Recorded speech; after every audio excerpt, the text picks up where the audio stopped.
রাজনীতি চলছে, যেখানে বিভাজনের রাজনীতি চলছে, যেখানে জিজ্ঞাসা চলছে, সেই জায়গা থেকে বাপুজি কতটা প্রাসঙ্গিক? বাপুজি ভারতবর্ষকে ধর্মনিরপেক্ষতার পথে রাখতে গিয়ে গুলি খেয়েছিলেন।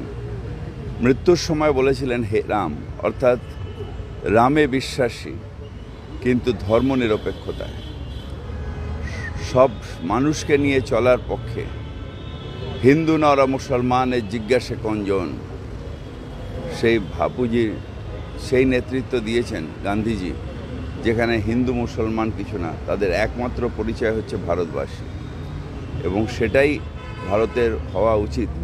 এটা আমাদের দুর্ভাগ্য যে এখন একটা এমন সরকার আছে যে আবার বিভাজন লাগাচ্ছে। এরাই, এই আরএসএস, এই মুসলিম লীগ, যারা ধর্মনিরপেক্ষতার রাস্তায় কাঁটা হয়ে দাঁড়িয়েছিল, তারা একবার ভারতবর্ষকে অভিসন্ধি করে ব্রিটিশদের দালালি করতে গিয়ে ভাগ করেছে। আমরা রক্ত দিয়েও আর যদি কোনোদিন অভিসন্ধি হয় তাদেরকে রুখব। তার কারণ ভারতের মাটি সবার, হিন্দু, মুসলিম, শিখ, ইসাই, জৈন, বুদ্ধিস্ট, সবার।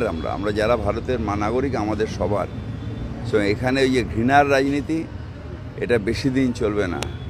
আমরা সবাই মিলে সবাইকে নিয়ে একসাথে চলব। হিন্দু, মুসলিম, শিখ, ইসাই, হাম সব ভাই ভাই, এইভাবেই চলতে হবে।